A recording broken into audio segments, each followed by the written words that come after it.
This is CBC Here and Now.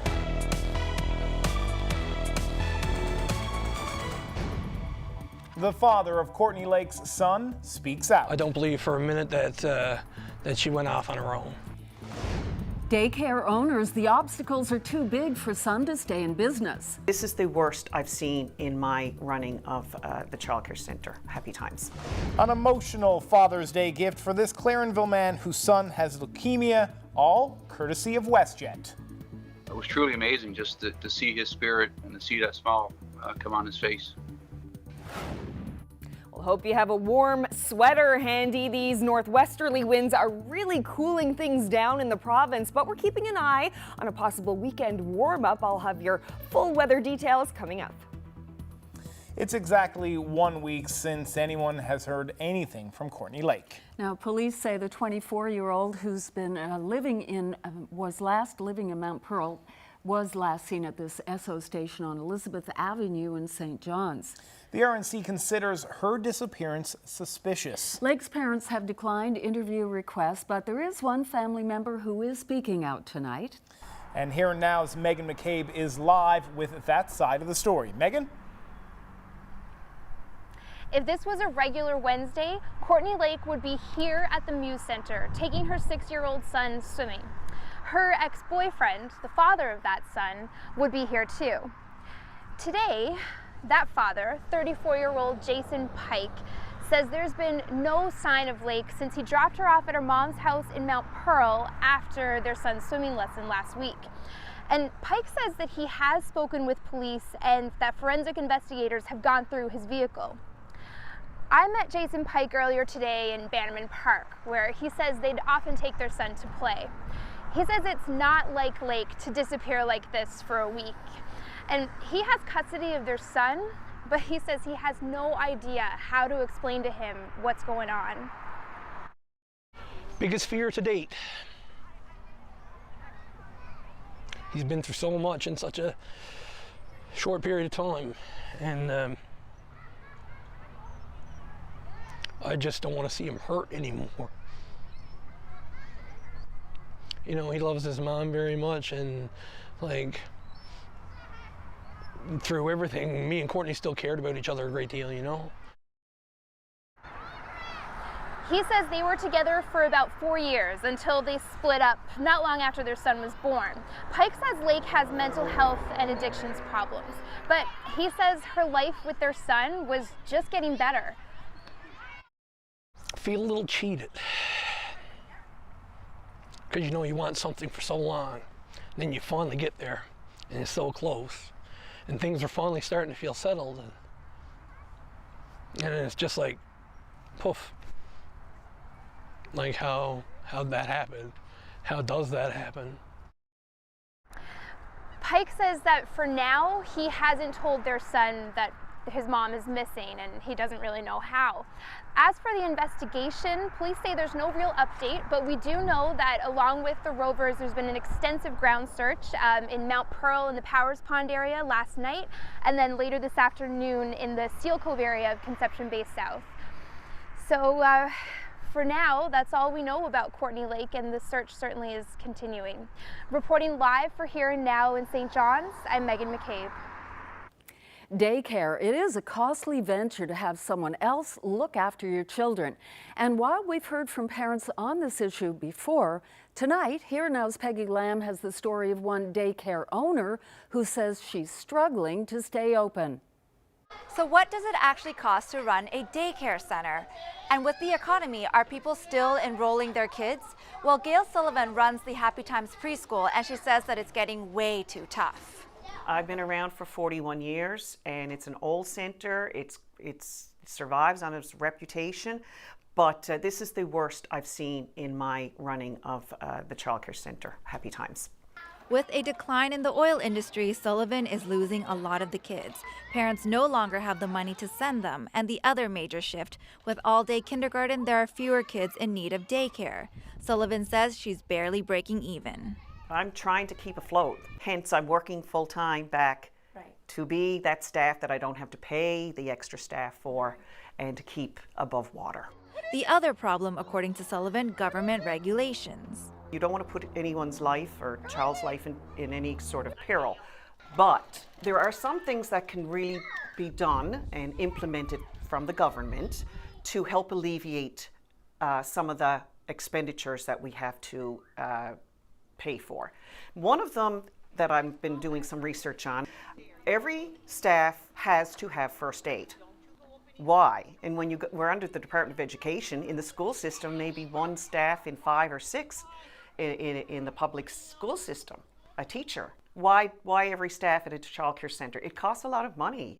It costs parents a lot too. Happy Times charges $45 a day for one child. Full-time, that's about $1,000 a month.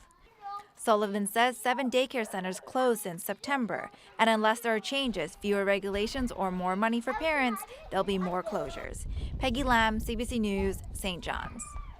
We asked for an interview with Child Care Minister Dale Kirby about the concerns raised by Gail Sullivan. Late this afternoon, the department sent a list of child care funding and regulatory initiatives. We'll have more on the problems daycare operators say they face in about 10 minutes. It was a frightening discovery for some St. John's residents. More used needles. This time in a downtown park and more near the water at Kitty Lake. It's a growing problem that has many on pins and needles. Here and Now's Martin Jones has the story. This is the work of a concerned citizen, someone likely frustrated with finding drug paraphernalia on the ground here, not far from Longs Hill in downtown St. John's. Maybe a good idea, but not a good move, according to Tree Walsh, who manages a needle exchange program. I think it's a concerned citizen. I think it's someone who lives in the neighborhood, who acknowledges that this activity is happening here and there needs to be somewhere to put used needles. The unhelpful part is that it's plastic and it can be torn open and people can get into it and use the needles that are in there, which is why we don't want needles unsafely discarded anywhere.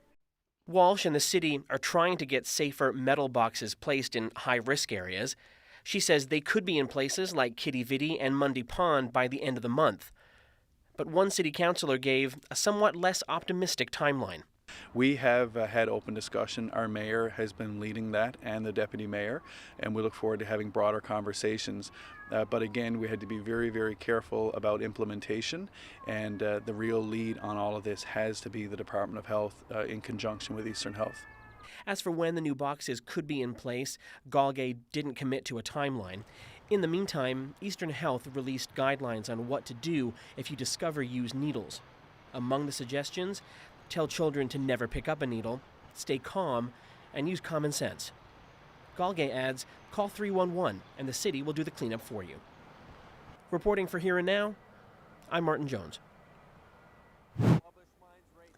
The province says an American company has signed an agreement for the purchase of Wabush Mines. Tacora Resources signed the deal under the company's Creditors Agreement Act. The mine has been locked in creditor protection since Cliff Resources closed it 3 years ago. Cliffs still holds the responsibility and financial risk for the environmental remediation, and the province says the company will be held accountable for that even after the sale of the mine. After months of negotiation, the United Steelworkers Union reached a collective agreement deal with Tacora last week. Another section of the Trans-Labrador Highway is about to be paved. Ottawa and the province have announced that $45 million will be used to pave the stretch between Charlottetown and the Cartwright Junction. The plan is to have the highway fully paved in 3 years. The contract for this round of paving should be handed out this summer. The windows of a jewelry store on Elizabeth Avenue in St. John's were boarded up this morning and the business was surrounded with caution tape. Police responded to a call about property damage at the gold factory shortly before 11 o'clock last night. It appeared someone had thrown a rock through a window of the building. No items have been reported stolen, though a gray car was seen in the area at that time. Anyone with any information is asked to contact police or Crime Stoppers. Coming up in a few minutes, we'll have more on why daycare operators in the St. John's area say they are being forced to shut down.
Welcome back, everyone. Well, some of us are slipping into summer mode now that the sun is finally showing up. But it's not exactly warm everywhere in the province. Certainly not. We got a note this morning from the government saying that one of its provincial parks can't open this weekend because, wait for it, there's too much snow on the ground. Have a look. Yes, this is, oh my goodness. This is Pinware River Provincial Park, which won't be opening anytime soon because of all of this snow still on the ground. And if you're wondering where Pinware Provincial Park is, it's about 32 kilometers southwest of Red Bay, Labrador. Now, the good news is that Pistolet Bay Provincial Park on the northern peninsula can open this Friday because the snow there is starting to melt. That's still like a lot of snow. It's a lot of like snow. Cross-country skiers in other parts of the province with less snow would be jealous of that snow Yeah, because they but can still I'm sure get out it's on like it. not good snow for like doing anything on either. It's like Cross-country skiing, anything. Yeah. So I've heard. Well, I'm sorry to say it's not going to be warming up there, at least in the next 24 hours. Let's have a look at what is on the way for the province. So we have some cool temperatures coming for pretty much everyone tomorrow. Morning flurries in Labrador, question mark. Potential for flurries in some places like Cartwright and Makkovik.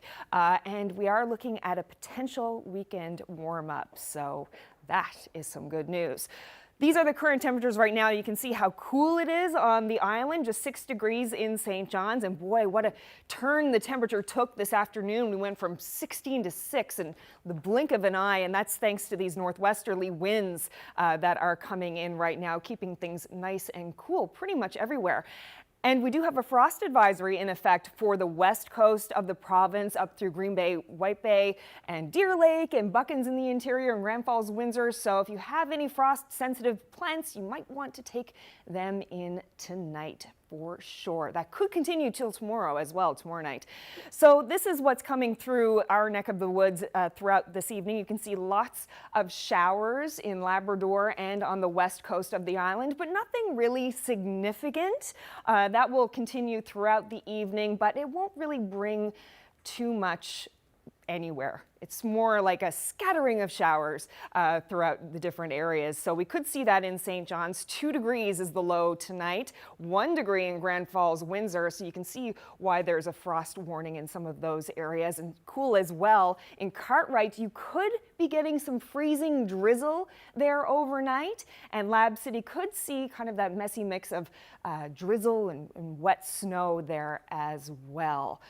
So looking ahead to tomorrow morning, lots of cloud cover you see, and some showers in central Newfoundland and up through Labrador. But we're going to skip all of that here on the Avalon. It's going to be mostly cloudy tomorrow. We'll start the day with 3 degrees, mainly cloudy skies. We'll see more of those northwesterly winds tomorrow, so it'll be very similar to today with those cutting winds. It'll get up to about 10 degrees in the afternoon and then drop back to 6 in the evening. And those winds should start to taper off a little bit. So you can see most of the Avalon is avoiding that chance of showers. And you can see the chance of showers in through Clarenville, Bonavista. But I should say that it's a small chance of showers. Flowers, that would be nice. It's a small chance of flowers. Environment Canada puts it at about 40%, so it's something that could happen but might not. A little bit milder in Grand Falls, Windsor, 15 as the high there, only 5 degrees in Twillingate. A little bit of sun and cloud cover on the west coast. Looks pretty lovely in Humber Valley, 15 degrees with some cloud cover there. And yes, so here we have those flurries in Cartwright, but like I said, that would just be for the morning, and it's just a potential of that 5 degrees in Cartwright tomorrow. And Mary's Harbour could also see a little bit of snow there, but just a potential. That will continue on up to Makkovik as well, but as things start to warm up throughout the day, it should clear off, and we're looking at that messy mix as well in Lab City and Churchill Falls for the morning, but it should get nicer throughout the day. So I'll give you all of that nice good news that's coming about the weekend weather a little bit later. Debbie? Thanks, Carolyn. Well, these are tough times for daycare operators, according to the owner of Happy Times Preschool in St. John's. Gail Sullivan purchased the daycare in 1992. She says with the sluggish economy combined with full-day kindergarten and government regulations, it's hard to stay afloat. Sullivan spoke with Here and Now's Peggy Lamb earlier today. Here's more of their conversation. Another problem, for instance, with the regulations, and again, I wouldn't want to put any child's life at risk or anything like that. I agree with the regulations where children are involved. For example, if there's 9 children in this room today, so the teacher-child ratio in this room is 1 to 8. The 9th child demands that I have to put a second staff in, which is fair enough. I get that, 1 to 8, comply with the regulation. But if one of those staff has to go use the washroom, 1 staff cannot be left with those 9 children for that 1 teacher to nip down. I have to have a floating staff all the time to cover pee breaks. So again, it's not cost effective, and this is something that centers are finding. So, it's actually, sublime to the ridiculous sometimes, and there's no black and white. If the social worker comes in and sees that someone's gone to the bathroom and there's 9 kids in this room, even though she's gone for 1 minute, I will get a violation. Right. And in fact, I have. Right. And so how much does it cost for you to hire staff like that? Like, how much would that 1 extra person cost? Well, it would cost, I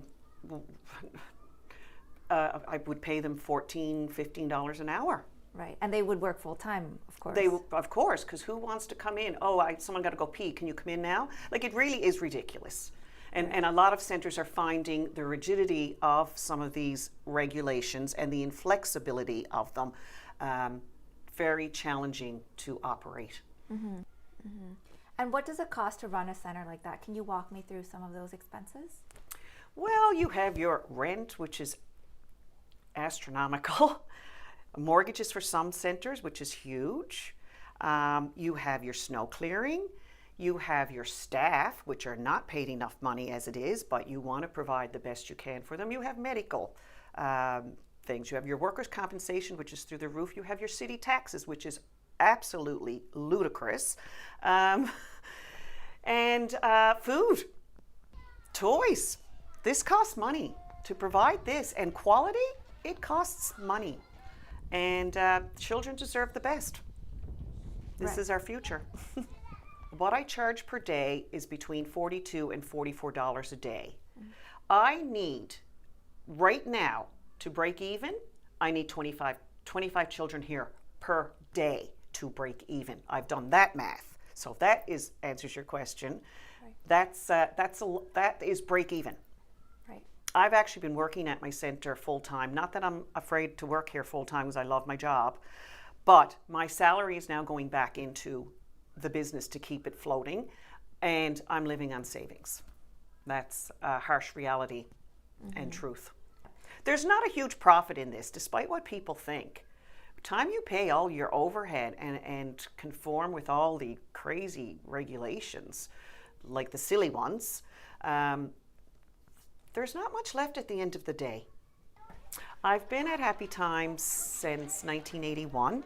I purchased it in 1992. That was a tough time because I was young and just starting up a business. I had to prove myself to parents that I could do this. So that was okay. But this has been the most challenging part of my career. A story of heartbreak turns into a story of an emotional reunion. It's sure to bring tears to your eyes when you see it. When we come back.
Welcome back to Here and Now.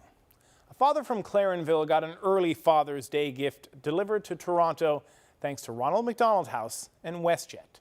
Troy Hunt is an active hockey coach in the community, a dad to 2 kids. One of them, his son Darian, was recently diagnosed with cancer. Now this morning, a video put together by WestJet and Ronald McDonald House appeared online, and tears from folks who watched it quickly followed. I'm going to warn you, you'll probably need a few tissues for this video. Hi, Mr. Hunt. I'm Christina. I'm with WestJet. We know Father's Day is approaching, so we got you a little surprise. To say it was the hardest day of our lives, it's an understatement. That night, I go to the gym, and the phone rings, and it's Ned and says, you know, you got to come home. Dr. Bretnow's on his way here. I meet the doctor actually in the driveway, and I said, you know, this can't be good. He says, no, Darren's got leukemia. We're told, pack your bags, and I looked at my doctor and I said, okay, we'll be there tomorrow. He says, you have to leave right now. We managed to get a place here at Ronald McDonald House. Financially, without this, as a family, we could never afford to be here. It's a blessing, it really is. I coach the Clarenville Pee Wee minor hockey team. I've been coaching them now for a number of years. For us, hockey has been everything because Darian loves hockey. The people that we involve ourselves with in hockey are like family. You know, since November, Darian, myself, we haven't been on the ice. We haven't been around the kids playing hockey. We miss that a great deal. Immediately, Troy called me. He was telling me in tears that his son had just been diagnosed with leukemia, but he still made time to call me to make sure that I had practice covered. Darian needed a stem cell transplant. Troy was a match. He is the donor for Darian. There's definitely a void with him not being here. They're certainly missing him. They're missing Darian. It's been quite a while since we've seen our daughter. We kind of decided that we would try to keep things as normal as possible for her, keeping her around her friends. It's been 2 months since I've seen my family. It gets really lonely. If I had one wish, it would be that we could bring our family together. I know we brought you in here today to discuss some special plans that we want to do for Troy and Darian when they return home, but that's not exactly true. Thanks to WestJet, we're leaving today to go visit Darian and Troy.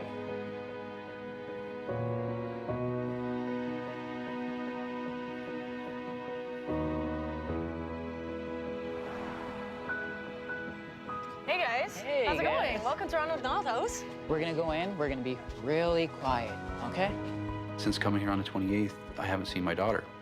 You know, my daughter is my princess. I love my little girl. I miss her so much.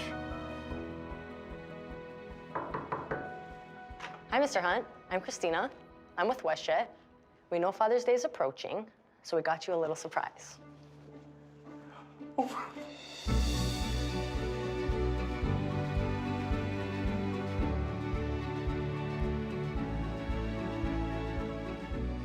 Troy is such a good dad and a fabulous coach, and I just wanted to give him something just to show how much he's appreciated by everybody.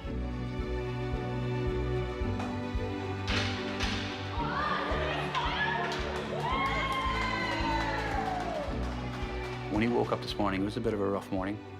And when he saw his friends, it went from not feeling great to probably one of the best days that he had since he'd been here. It was amazing just watching him interact and smile and be a kid.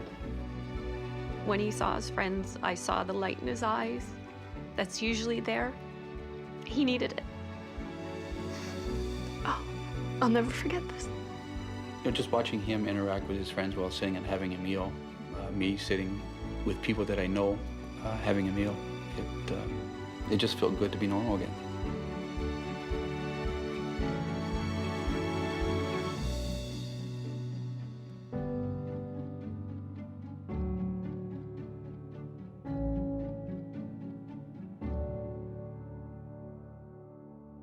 What an emotional gift to receive, and the man who got that early Father's Day gift is Clarenville's Troy Hunt, and he's joining us from Toronto via FaceTime. Good afternoon, Troy. How are you doing today? Good afternoon. I'm doing okay. Yeah, we're doing fine. So how are you feeling now that this video has gone public? Overwhelmed. Emotions are high. It's amazing what WestJet Ronald McDonald House have done for us. What was going through your head when you get the knock on the door and the WestJet employee is there, and then you take a look and you see your daughter? What was going through your mind when you saw her? It was relatively early in the morning for us here.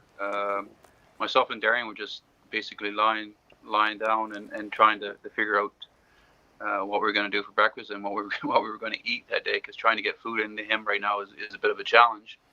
Then when the knock came on the door, I opened up the door and I see a crowd of people with cameras and really didn't know what to expect, and it's pretty amazing. I'm not an easy person to surprise, and that was a shocker for me. Not only did you get to see your daughter Kaya for the first time in 2 months, but your son got to see his buddies after a long time. What was it like for all those reunions when that happened? Well, I mean, you could see in some of the video pictures of Darian, the last 6-7 months have been really hard on him, both mentally, spiritually, and everything else. Especially the last 2 months. I mean, he's been in isolation for a month and a half, and having his friends come here and seeing the smile on his face, when he saw them and when they started to be buddies, to hang out, to play a little bit of hockey there. It was truly amazing just to see his spirit and to see that smile come on his face. And your son, how is he doing now? Darian's doing well. His blood counts is recovering nicely. The doctors are happy with his progression. The biggest thing for Darian right now is, after not eating for 30 plus days, it's hard for him to kind of get food in, which he really needs now for his recovery, is to start getting some plus gains in his weight and to get some nutrition and get his electrolyte levels up. And obviously, it's been a very tough time for you and your family. Did this event, seeing his buddies, did that lift his spirits to levels you haven't seen in a long time? 100%. It's just amazing what it did for him.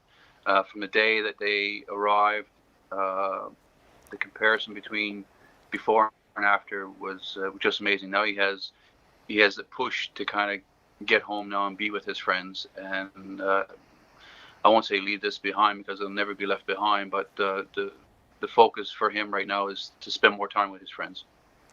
And is your daughter still with you in Toronto? Will she be there for the weekend? She is. I'd like to see her in school, but it's good to have her here with us, and just to be a bit of a family again. A different environment, a different setting, but the four of us are together. Troy, what's next? Is there any timeline on when you can get back to Clarenville?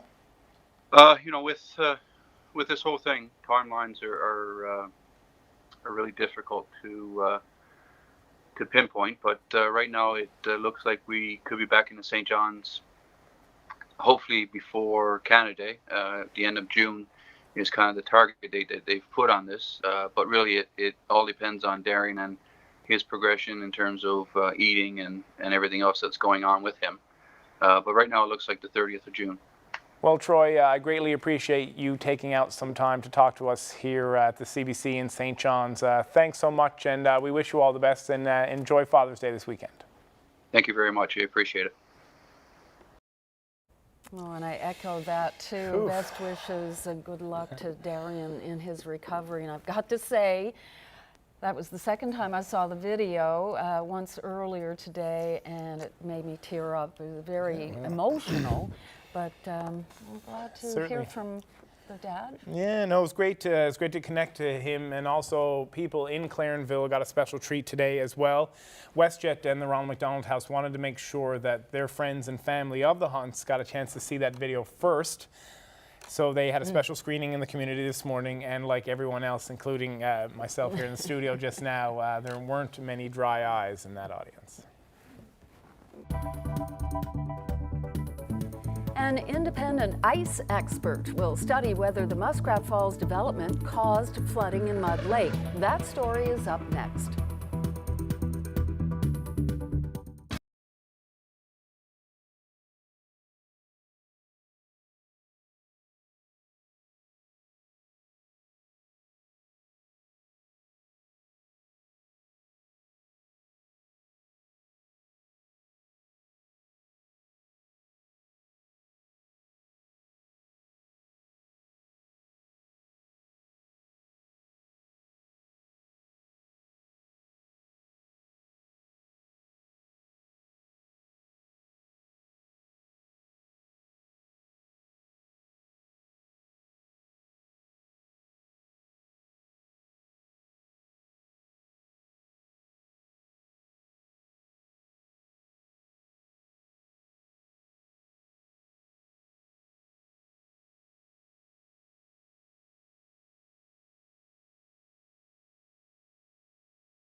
Welcome back. Another milestone in this province's offshore oil industry. The Hebron platform is now in place 350 kilometers southeast of St. John's.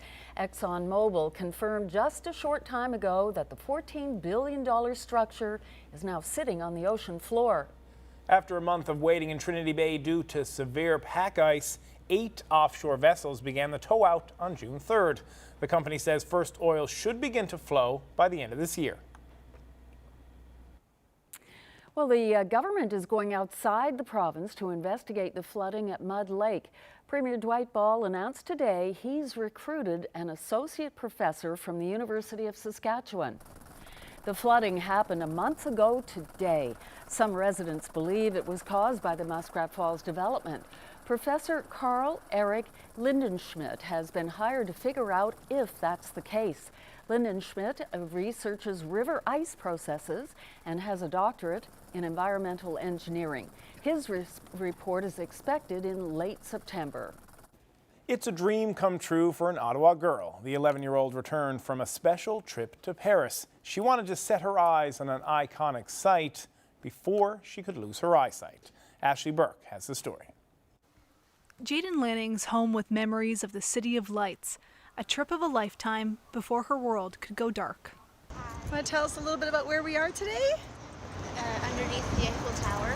I was like, whoa, my goodness, I'm actually like seeing this. And then I got kind of like, I don't know why, but I got like jitters in my stomach. Precious souvenirs of a trip to the Eiffel Tower, a place she learned all about in school. Nice hat. And the one thing in the world Jaden asked to see before Usher syndrome, a rare disorder, could leave her completely blind. Jaden says she'll never forget seeing the Eiffel Tower for the first time. And also my mom goes, look, look, look. What? Oh, the Eiffel Tower. She loved it, and it gives me goosebumps every time I think about it. I want to cry because her reaction was just overjoyed, and it was beautiful. The Lannings saw the Eiffel Tower from almost every angle, from top to bottom, from buses and boats. But the highlight for Jaden was this. It was kind of like diamonds, just sparkling all lit up. It's these moments the Lannings want their daughter to remember. We don't know how long it's going to be, and so we'll just continue to make things happen for her and try to show her as much as we can. The family's wasting no time imagining what Jaden should see next. Top of the list, a bike trip to the Netherlands to take in the colorful tulip fields. See you on our next adventure! Ashley Burke, CBC News, Ottawa. The weather update is brought to you by Belltone Hearing Service St. John's, helping the world hear better.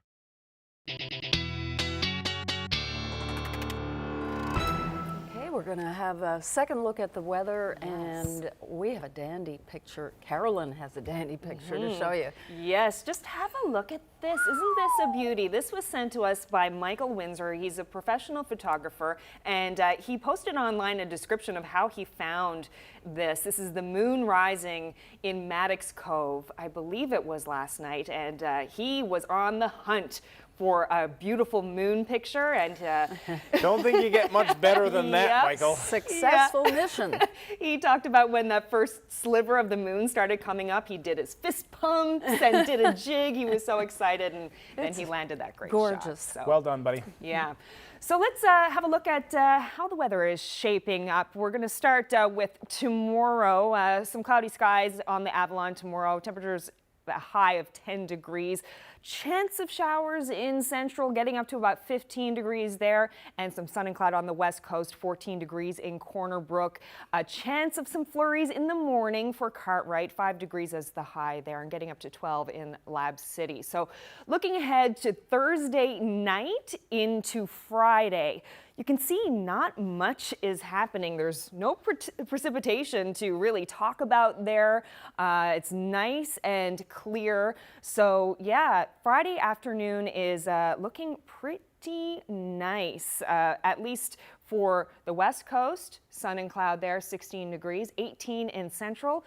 We're only getting up to 9 degrees here in the east, but we will see some sun and cloud, so that's all right. Western Labrador looking at 20 as the high with sun and cloud, and a little bit cooler in Eastern Labrador with 16 degrees. Okay, so here we go. Friday night, things are looking dandy. We do have a system that is moving in towards Lab West Saturday morning, so that will bring a few showers to parts of Labrador, but we're not getting it here on the island during Saturday, at least not yet. So just look at this. This is a beautiful forecast for the island for Saturday afternoon. We're looking at 20 degrees on the west coast with sun and cloud right across the board, and a nice comfortable 17 degrees in the east and in St. John. So Labrador will see some of those showers throughout the day, but at least it'll still be warm. 19 in Western Labrador and 18 in Eastern Labrador. So we do have some wet weather moving in on Sunday. That system will start to hit the island, but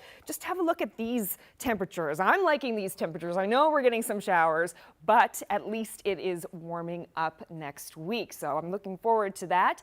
And in Labrador, looking at a bit of a wet Sunday there, 20 degrees as the high, so at least it's still nice and warm there. Things cooling down a little bit as the work week begins with some wet weather, but overall, temperatures are looking pretty good. Once again, we're going to shine the spotlight on a young local athlete. Meet 6-year-old Jaden Hiscock from Bay Verte.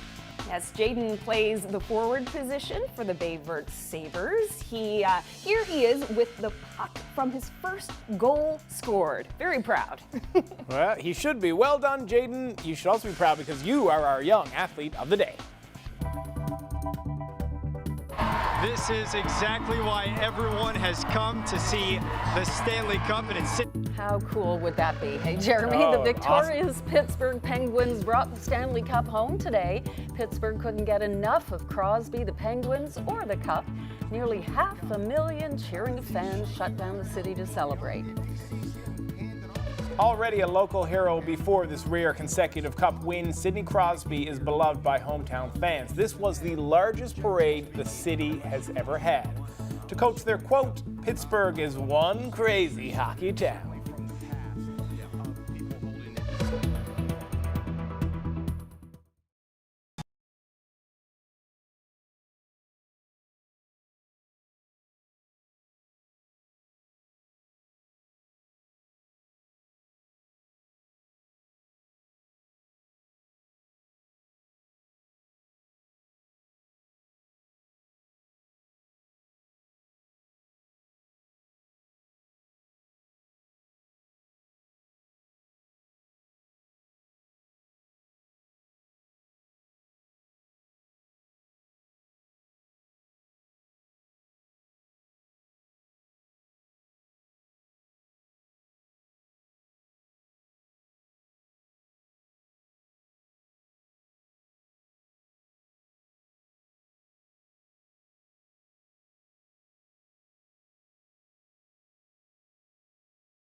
Welcome back to Here and Now. A fire in an apartment block in Britain has left at least 12 people dead. Authorities in London say that number is likely to rise. 29 years in the London Fire Brigade, I have never seen a fire of this nature, and I have seen many high-rise fires. The fire began shortly after midnight. The flames shot up through the 24 floors at great speed. Witnesses saw at least one baby being thrown from an upper floor, but don't worry, a man on the ground caught the baby safely. Hospitals in the area took in more than 70 people for treatment. The building was renovated recently, but community groups say it was unsafe. Now here are more scenes from that deadly fire.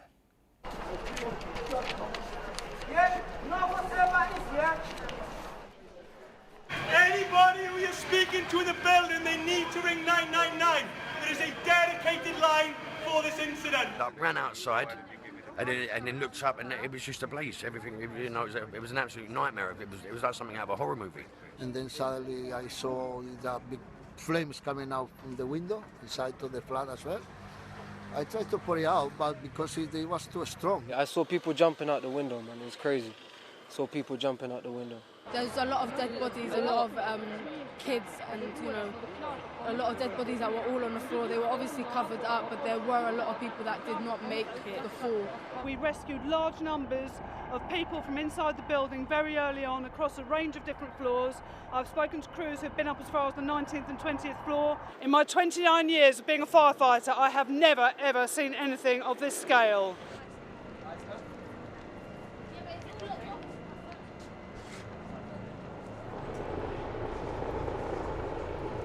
She was actually saying, "Are you guys coming? Are you guys coming? Are you guys coming?"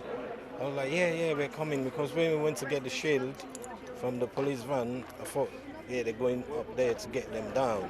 And I said to her, they're coming for you, they're coming to get you.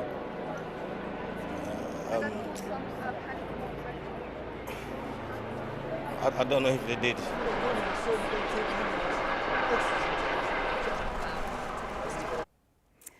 To the U.S. now, a Republican congressman wounded in a shooting this morning is in stable condition. Steve Scalise is the third most powerful Republican in the House. It happened in Alexandria, Virginia, just outside Washington. Scalise was at a baseball practice at the time. He was injured along with 2 police officers and 2 other people. The gunman died of his injuries after a gunfight with police. Fellow Republican Jeff Flake describes the scene. In batting practice, and there are a number of members and staff fielding. Steve Scalise was on second base, playing second base, fielding balls, and all of a sudden we heard a very loud shot. Everybody thought that sounds like a gun, and the gunman was over by the third base dugout with a clear view of the field and everybody on it. And then all of a sudden a couple more shots, and we knew what it was. And I just remember seeing some gravel, bounce up as shots were coming near us. And so we climbed into the dugout and tried to get our own people engaged. Some people were calling 911. It was at least 10 minutes because we were applying pressure to one of the staffers was shot in the leg, and we got a belt out and put that on. And we could see Steve Scalise out into the field. He dragged himself after he was shot from near second base about 10 or 15 yards into the field, just to be, I think, a little further away from the gunman. But he was laying motionless out there. And so I wanted to get to him, but there were still shots going overhead from both sides.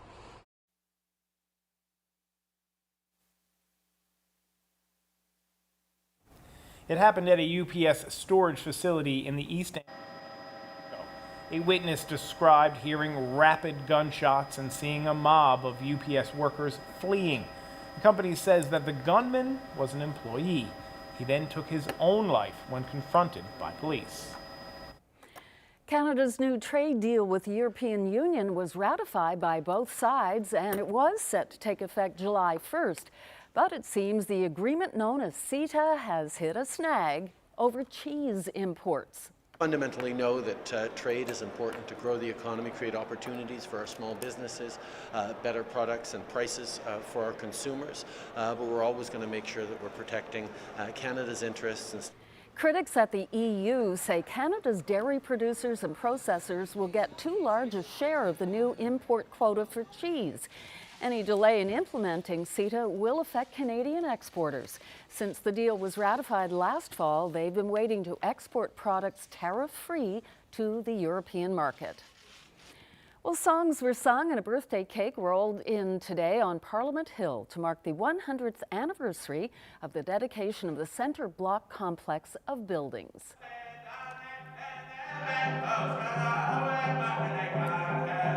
The Prime Minister, several party leaders, the Speaker, and other guests were on hand for today's cake cutting. The Centre Block is home to the House of Commons, Senate, and various MP offices. It was destroyed by fire in 1916, but reconstructed with the dedication held the following year. Robert Borden was the Prime Minister at the time. At that ceremony, he said the Centre Block symbolized the splendid achievement of the past and the still more glorious hope of the future. The Transportation Safety Board of Canada released its final report into a deadly capsizing off Vancouver Island nearly 2 years ago. 27 passengers were tossed from a whale-watching vessel called the Leviathan II after being hit by a large wave. 6 of them died. The Safety Board made 3 main recommendations. It calls on commercial vessels to identify areas where hazardous waves occur and then to adopt strategies to reduce encounters. It wants vessels operators to have risk management processes and make emergency radio beacons mandatory. The disaster killed 5 Britons and 1 Australian. So you've probably heard of the saying, when pigs fly. Well, this time it's cows. A Qatari businessman is planning to airlift a herd of 4,000 dairy cows into the country. It's an effort to maintain milk supplies during the blockade by the country's Gulf Arab neighbors. The plan is being described as the biggest airlift of cattle ever attempted, and it's expected to take 60 flights to get it all done.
Well, when you're looking something up on Google today, check out the doodle on the home page. It was designed by a Canadian high school student.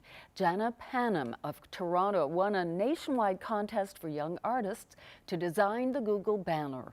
To showcase what I think the Canada would be in the future in 150 years. I see it as a country with many innovations and with a lot of advanced technology. The redesign contest is for Canada's 150th birthday, with the theme centered on the statement, "What I see for Canada's future is." Her design is aptly titled, "A Bright Future." Jana was celebrated at a reception in Toronto with other winners from different grade groups. She'll receive a $10,000 university scholarship, and a $10,000 technology grant for her school, plus a laptop as her prize. A legend of the deep has come to light. This giant squid was found trapped recently in a fisherman's net off the coast of Dingle, Ireland. It measures almost 6 meters long and is extremely rare. Only 5 encounters with giant squids have been recorded in almost 350 years. They're so elusive, the first one caught on camera was only a few years ago. And we've had them in this province. We certainly in have. Newfoundland. What I remember is they're bigger than that. We probably have the biggest. We certainly do have the biggest. They're still pretty gross, though. Calamari, anyone? No, thank you.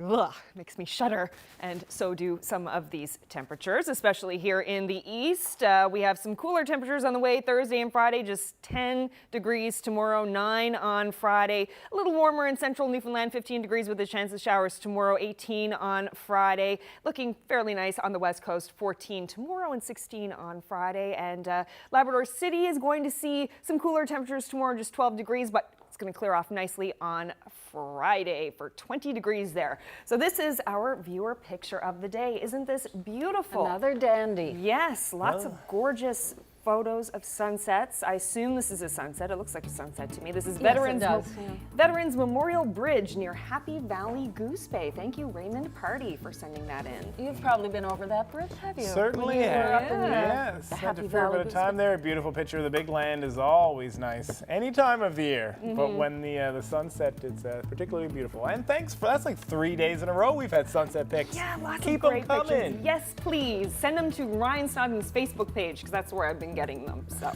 Thanks very much to all of you for being here. See you tomorrow. good night.